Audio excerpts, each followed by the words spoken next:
The snow fell in silence, thick and relentless, cloaking the forest in a stillness that felt unnatural. Trees stood motionless like sentinels, their branches weighed down by white. Nothing moved. Nothing dared. Even the wind, fierce hours before, had quieted into a hush that whispered only of danger. In that frozen breath of the wilderness something was very wrong.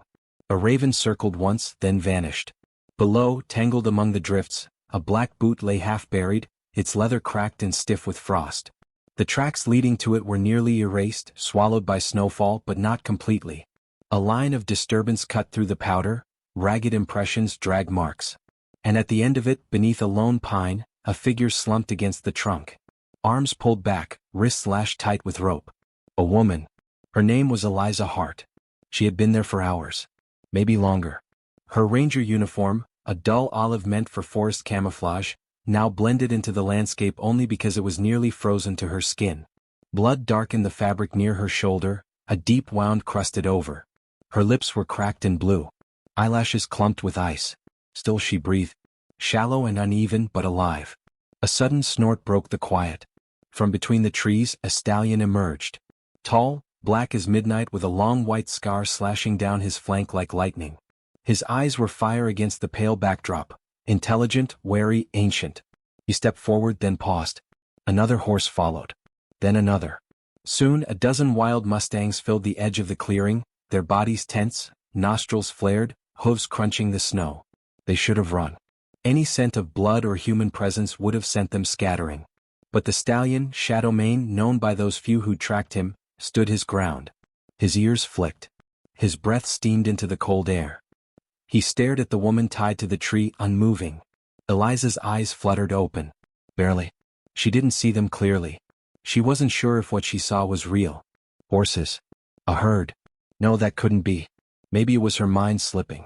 Maybe it was death playing tricks in the snow. But the warmth she felt was real. Not physical, not yet, but something deeper. Recognition. She had seen that stallion before. Years ago, perhaps. Or maybe only once, from a distant ridge where she'd counted the wild herd and written down her notes in the cold morning light. She had admired him then, his defiance, his pride. She had hoped to protect horses like him from the traps she had spent her life finding and dismantling. She had named him Shadowmane in her reports, though he'd never let her come close. Now he stood 20 feet away watching her die. Somewhere in the dark behind her eyes, the pain slipped back and with it, memory. It had started 5 days ago. Eliza had left the ranger station at dawn. There'd been reports of illegal activity again. Traps near the North Ridge, sounds of vehicles where none should be. She checked that area before. Found snares. Barbed wires. Once even a poison stash. She knew it wasn't just hunters. It was poachers. Men who didn't see animals as lives but as trophies. She'd promised herself, after what happened last spring, that she wouldn't let them win. The forest had felt colder than usual. She remembered the crunch of frost underfoot, the slow climb up the switchbacks, and then, the sound that didn't belong. An engine. Soft, distant, then cut. She followed it. Eliza was good at tracking. But not good enough. The trap was a human one. Not for the horses this time, for her. A blow to the head, too fast to see. Rope before she could reach her radio. A voice, "Now let's see how long you last out here with your precious animals." And then darkness. She hadn't seen their faces, only smelled the cigarette smoke and heard their boots in the snow. They had tied her there like discarded game. No food. No water. Just the bitter cold and the certainty that no one would come. But someone had. Or rather, something. A small Mustang foal stepped hesitantly out of the trees, fur-dusted white, eyes wide. It whinnied softly and turned back as if calling for someone. The stallion followed slowly. Then 2 mares, one heavily pregnant. They approached with caution, forming a loose circle around the tree. Eliza's head lolled to the side. Her breath formed clouds now, slower, smaller. She didn't speak. Couldn't. But her eyes moved. Just barely. She saw them. Shadowmane stepped forward. A flake of snow caught on his mane. He lowered his head slightly, sniffing the air. Then something shifted in his posture. A flick of his ear. A sound from the herd. A silent conversation. They didn't leave. It wasn't in their nature to stay. Wild horses trusted no one. They'd seen what humans did, corrals, helicopters, ropes and fences. But still they stayed. Shadowmane took another step. And Eliza, as if through a fog, remembered the colt. The one tangled in barbed wire 5 years earlier. She had found it bleeding, panicked, its mother circling in despair. It had taken hours, sweat, and risk, but she'd freed it. Backed away slowly. Not touched it once. But she had watched it run free again. Could this be him? That little colt, now a stallion? Her vision dimmed. The snow kept falling. The foal neared her. Its breath was warm against her numb cheek. It nudged her shoulder, then stepped back. One of the maras followed suit, scraping the snow near her legs, revealing the ice beneath. She was buried nearly to the thighs in white. The herd began to move. Not away but around her. Encircling. Breathing. Watching. And then movement. Whisper, a 2-year-old mare with dappled gray flanks, tossed her head and turned toward the slope. She broke into a trot, then a gallop, hooves barely touching the snow. She vanished between the trees, leaving a trail behind her that the storm would soon erase. Shadowmane didn't follow. He stayed beside Eliza. She was past shivering now. Her body had surrendered warmth. Her skin was waxen, lips tinged with frostbite.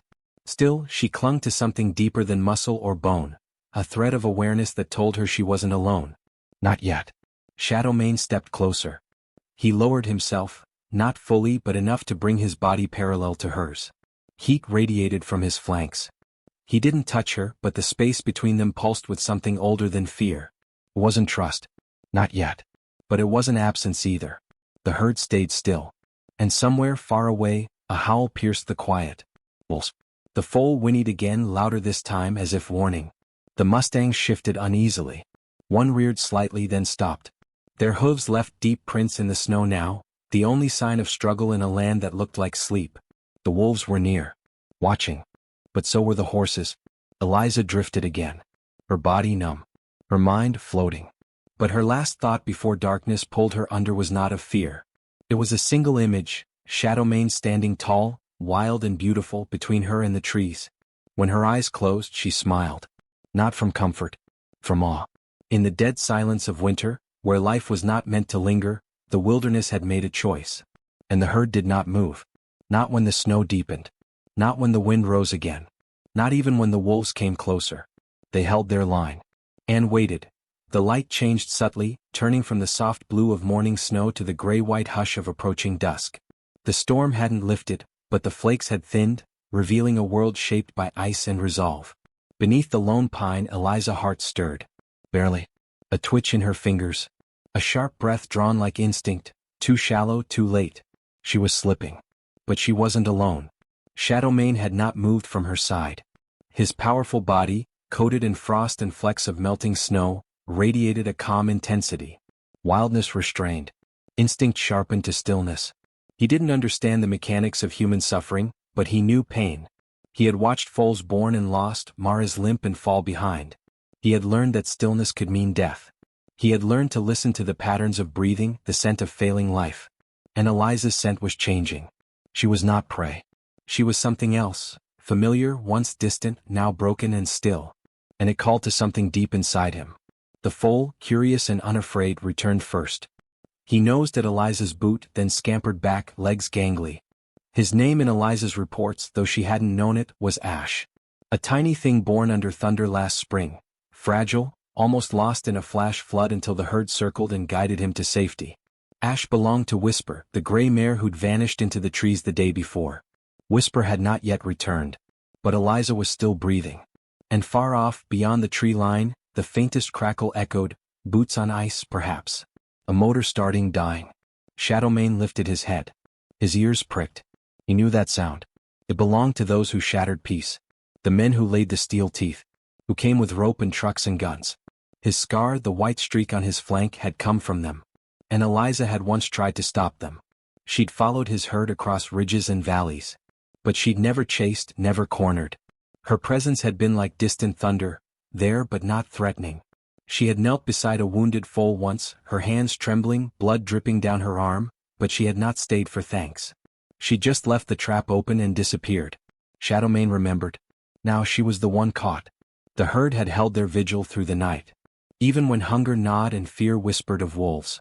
Even when their hooves stamped frost deeper into the earth. They had stayed. Because their leader had not left. Because something silent had passed between man and horse, woman and wild, that none of them fully understood. Far down the slope, the forest opened briefly to reveal a narrow logging road, half forgotten under the snow. A truck sat there now, parked in shadow. Two men stood by its tailgate, coats heavy, rifles slung, breath curling in smoke-thick clouds. "She should be dead by now," the older one muttered. His voice was rough, like gravel and cigarettes. No food, no heat, no radio. Even the birds gave up. The younger man, leaner, with anxious eyes, shifted from foot to foot. "You think someone saw? A drone? Cameras? No one's looking this far out. Storm bought us time." He kicked the snow, revealing a tangle of coiled wire and snares. "We pack up, we go. Horses'll come back next week. We trapped the big one." The younger one didn't answer. "Unless," the older man drawled, watching the trees, "you're getting soft." The boy flinched. "She's a ranger. It was supposed to be a warning." "It is a warning. Let the wild eat its own." They turned back toward the truck, not noticing the gray blur that flickered between the trees. Whisper. She was watching. She knew these men. Astros. By the tree, Eliza's head tilted again. This time her eyes cracked open. A blink. Pain like fire behind her temples. Her throat was raw, her breath shallow, but the fog in her mind had thinned just enough to recognize the shape before her. The stallion. He was so close. His eyes locked onto hers, dark and deep. There was no kindness in them, no sentiment. Only knowledge. Memory. A question. Eliza tried to speak. Nothing came. Her lips moved. A dry whisper. Shadowmane stepped closer. Her mind, struggling through exhaustion, reached back. She had spent her whole career protecting these horses. They were data, behavior charts, field notes. Until the day she watched a young mare die from a bullet wound, pregnant, bleeding in the snow, while the stallion beside her charged a fence in rage. That day she'd stopped documenting. She started fighting. And now her fight had brought her here. Alone. Bound. Frozen. Her lips cracked further. "Help," she breathed. The wind swallowed it whole. Shadowmane did not move. He couldn't understand the word. But he understood the sound. The same way he'd understood the scream of a mare in labor. The same way he'd heard the cries of Ash when wolves had chased him off a cliff's edge. Pain had its own language. A new sound came then. Hooves. Fast. Urgent. Whisper galloped back into the clearing, breath heaving, sides flecked with ice. She moved to Shadowmane, nudged him hard, snorted, turned. Her eyes burned. Urgency. Direction. A message passed between them. Shadowmane snorted once, low and sharp.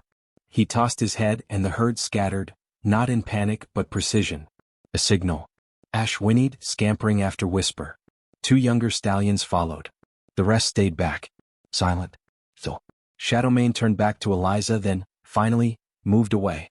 She didn't cry out. Couldn't. But the void he left was immediate. Cold. Alone again. She wanted to close her eyes. But a part of her held on. Minutes passed. Then again sound. Crunching snow. Human steps. Not the clumsy scuffle of predators but something lighter. Faster. Then voices. "I see tracks. Over here, Ranger Hart." Three figures burst through the trees, snow flying. One wore a Forest Service jacket, the other's rescue orange. Eliza's name rang through the air, sharp and urgent. Her eyes fluttered. Tears welled unbidden. She couldn't raise her arms. Couldn't even speak. But they saw her. "Oh God, she's alive. We need heat packs, now." The hands that touched her were gentle but swift. Blankets unfurled. Gloves pressed against her cheeks. The ropes were cut. The heat stung. "She's in hypothermic shock. Get the stretcher." The ranger crouched beside her, his voice cracking. "Eliza, we've got you. You're okay." She couldn't reply. But her eyes moved past him, past the flashing lights, the equipment, and searched the tree line. Empty. The herd was gone. No hoof prints. Only snow. The medics worked quickly, lifting her carefully, wrapping her body in silver warmth. She was slipping again, but this time toward safety. As they strapped her into the sled, one of the rescuers looked up. How the hell did she survive this long? The ranger shook his head slowly. She should have died. The medic frowned. Then what the hell kept her alive? No one answered. Far above, from a ridge carved in snow and shadow, Shadowmane stood watching. Ash stood beside him, nestled against Whisper's flank. The herd was whole again. The stallion's ears twitched at the sight below, humans pulling their own from the brink. He did not understand their tools or their machines. But he understood Eliza had lived. Not because the forest had spared her. Because they had. He turned, slowly, and the herd followed. The forest swallowed them in silence once more. But something had changed. For in the deepest snow, where hearts nearly stop and time forgets names, a line had been crossed, a thread spun between wild eyes and wounded hearts. And it would not be broken. The snow no longer whispered, now it remembered. Days had passed since Eliza's heart had been pulled from the wilderness. Yet the place where her body had lain still bore the imprint of her struggle, and something deeper, almost sacred. A hollow in the frost. Faint hoof prints circling it. A lone pine weeping needles in silence. Rescue crews had returned to photograph it, trying to trace what had happened. But the wind erased evidence with cruel elegance. Eliza's cabin, nestled just above the frozen ridgeline, remained shuttered. Her gear had been retrieved, her notes frozen in time. Field journals sat open, pages warped from cold, ink bleeding like veins across the paper. Among the scattered maps and datasheets lay one photo, a stallion black as night, framed in a halo of snow. Shadowmane. Her last entry, scrawled in uneven script, read, "He stayed." Now she was recovering at the ranger outpost 2 hours away, confined to a bed under constant watch. Frostbite on her fingers, minor tissue damage, dehydration, but she was alive. Doctors called it a miracle. Eliza didn't argue, though her silence said more than words could. She rarely spoke. Only watched. Out the window. Toward the treeline. Toward something no one else believed. Deputy Ranger Cole Whitman, her closest friend on the force, didn't press. He knew better. He'd been the one to organize the search. To trust her disappearance wasn't some act of dereliction or wanderlust. He knew Eliza too well, she never ran from duty. If anything, she ran toward it, too fast for her own good. Now, back on patrol, Cole guided his snowmobile along the northern stretch of the wildlife corridor. The forest had begun to shift again, its silence deeper, stretched taut like a breath held too long. Something had changed, even the birds knew it. He cut the engine at the tree line and stepped off, boots sinking deep. Blood. A spatter. Small. Fresh. Then another. A crimson line against the white, leading into the trees. He crouched, brushing the snow aside. Hoof prints. Narrow. Light. Full-sized. His heart skipped. The wild foal had been sighted only once since the storm, by a hunter who described him as half ghost, half shadow, darting between trees, alone. It wasn't natural for a Mustang that young to be away from the herd. But something worse followed that trail. Human boot prints. 2 sets. Cole stood, rifle unslung. The prints weren't more than a few hours old. Men heavy-set judging by the depth. No snowshoes. They'd moved quickly, chasing. He followed. The trail twisted through the underbrush, snow thickening, slope rising. Wind howled through bare trees, stripping scent and sound alike. Still, the blood continued. Not heavy but consistent. Ash was wounded. Not mortally, Cole hoped. Then voices. Close. Caught the damn thing right on the leg. You didn't need to shoot it. We needed leverage, didn't we? You want her attention, this'll get it. The words froze Cole in place. He stepped forward silently, crouched behind a snow-covered log, and saw them. 2 men, one older, one younger. The same he'd seen at a roadside bar months ago, slurring about taking the herds back. Both were armed. One dragged something behind him, a foal, limping, trembling, its legs soaked in red. The older man turned suddenly, rifle raised, scanning the trees. I don't like this. Too quiet. We're hours from anyone, the younger muttered. But his voice lacked conviction. Cole raised his rifle. Drop your weapons, he barked. They spun. The older man sneered. You're making a mistake. Cole stepped out steady. Put the gun down. Now. The younger man hesitated. But the older one didn't. He raised the rifle. Cole fired first. The sound shattered the trees. The older man dropped, his shoulder erupting in blood. He screamed, crumpling to the snow. The younger man froze, hands up, eyes wide. We didn't mean, he said, we just need it. Shut up. Cole approached, rifle still trained. Step away from the foal. Ash collapsed, breathing heavily, his leg bent unnaturally. Cole's heart twisted. He radioed in for backup, then zip-tied the conscious man's wrists. You hurt a protected Mustang, Cole growled. You used it as bait. You left a ranger to die. The man said nothing. Cole turned to Ash, kneeling. The foal trembled but didn't bolt. Blood oozed from a clean bullet grazed just above the hoof. Painful, but survivable. I've got you, Cole whispered. From the ridge above, something stirred. A dark shape. Shadowmane. The stallion stood like a statue, silhouetted against the dying light. his gaze fixed on the scene below. On Ash. On Cole. On the men in chains. Cole met that gaze. Held no fear. No rage. Only judgment. The wild had seen everything. By nightfall the men were in custody.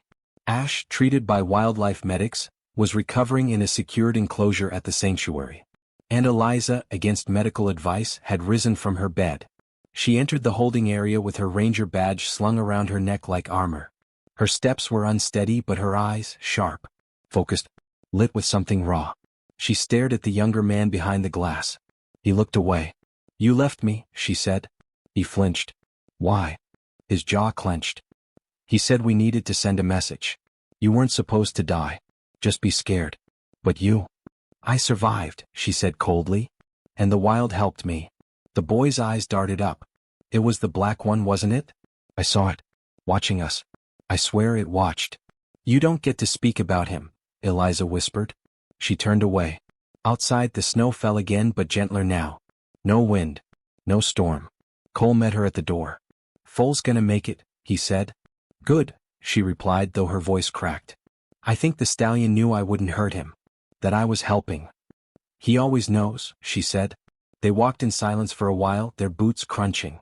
Eliza stopped once to look out at the ridge. "Do you think he'll come back?" Cole asked. "He never really left," she murmured. 2 nights later, Eliza returned to the forest alone. Again rectulation. Against advice. But she had to go. Ash was stable, healing, but he cried at night, soft, high-pitched whinnies that echoed through the sanctuary walls. He needed his herd. Eliza stood by the pine where she'd once lain near death. Her breath fogged. Her fingers still ached. But her voice was strong. "He's alive. He's safe," she said into the silence. A gust of wind stirred. Then, hooves. Not many. Just one.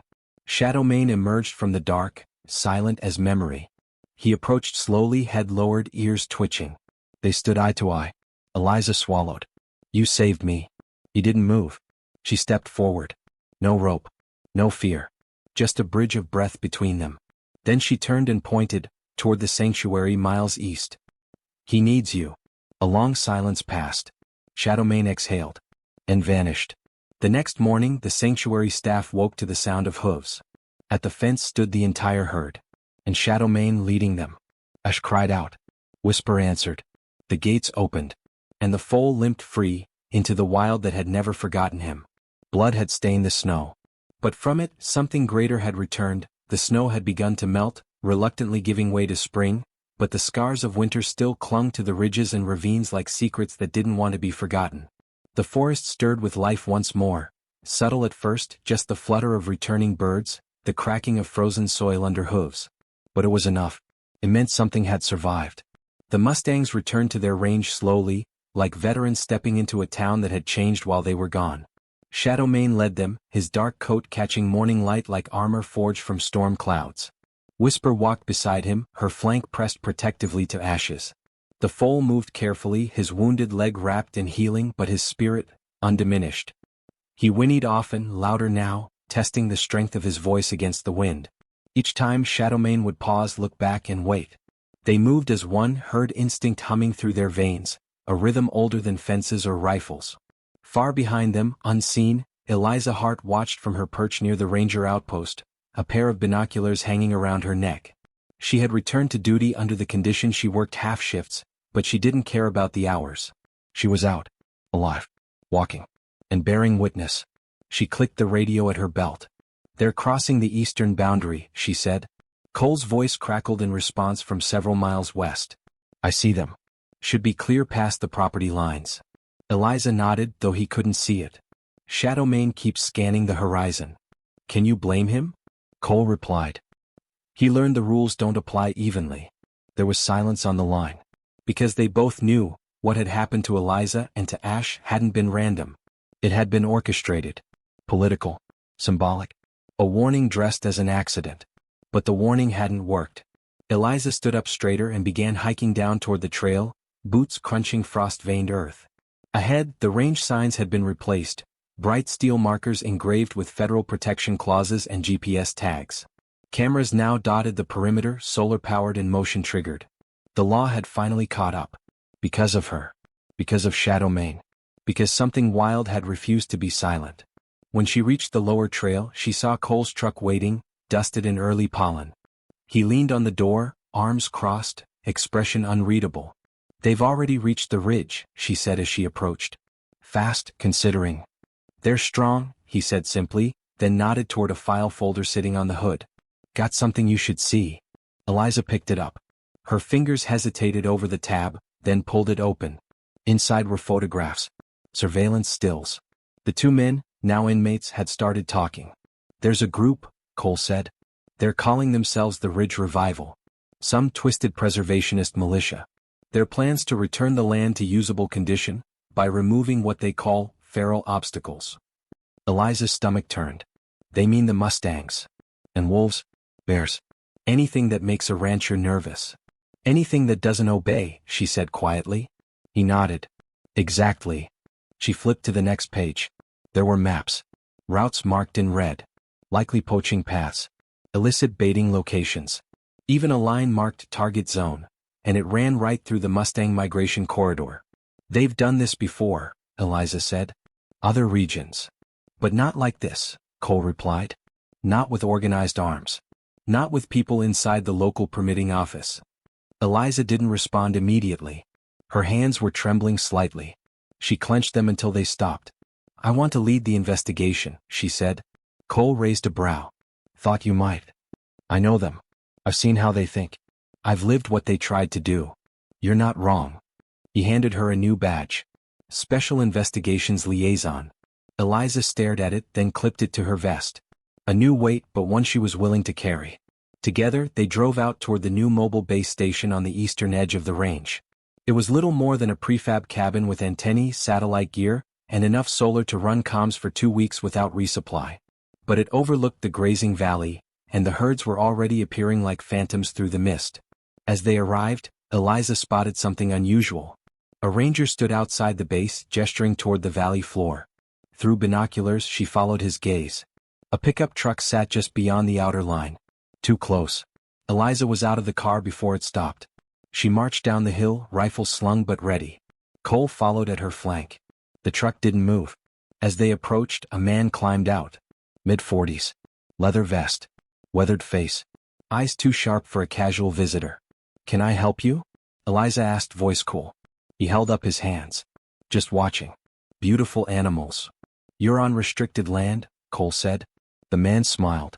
"Didn't see a sign." "There are 4, Eliza replied. Still, the man didn't leave. "You're Eliza Hart," he said after a beat. She tensed. "You're the one they call Mustang's Echo." Eliza frowned. "Nobody calls me that." He grinned. "Oh, but they will. You survived. And now folks are lining up on both sides. Some want to shake your hand. Others, well, they'd rather erase you." He turned back toward his truck, slow, deliberate. "But the wild doesn't play politics," he said, more to the wind than to them. "It just waits." Then he drove away. Eliza didn't speak for several moments. Cole finally said, "You believe him?" "I believe he wasn't just a tourist." Back at the base, Eliza began compiling incident reports, sightings, threats. They had to be methodical. Thorough. One mistake and the legal framework protecting the Mustangs could crumble again. But she didn't just rely on paperwork. Every morning she hiked the ridge. Alone. And every morning without fail she saw them. Shadow mane. Whisper. Watching. Not from fear. From memory. They hadn't forgotten the tree. The rope. The storm. And neither had she. By the end of the month, the first arrests began. Illicit weapons caches, illegal bait stations, false tags on captured foals. The Ridge Revival scattered like crows. Some vanished into other states. Others weren't so lucky. The law moved fast, fueled by outrage, strengthened by undeniable evidence, and whispered stories of a black stallion who guarded his own. Eliza testified before state committees. She showed photos, medical records, GPS data, and she told the truth. They listened. She returned home to a letter. Congressional hearing invitation. A new proposal, Mustang Defense Initiative. Federal funding. Expanded protected corridors. A law, written in memory of a foal named Ash. She smiled as she folded the letter. But when she stepped outside, it wasn't policy that greeted her. It was thunder. Not from clouds, but hooves. The herd had come closer than ever before. right to the ridge above her cabin. Shadowmane stood still, regal and unmoving, as if carved from stormwood. Ash trotted beside him, no longer limping, his mane now windswept and wild. Eliza raised her hand. No sound. No gesture. Just a breath between them. And then Shadowmane bowed his head. What? A nod. Acknowledgement. Then the herd turned and vanished again into the trees, where law could not reach but justice still lived. Eliza whispered to the wind, a new law in the wild. And this time it wasn't written in ink. It was written in blood, memory and hoofprints that no storm could erase.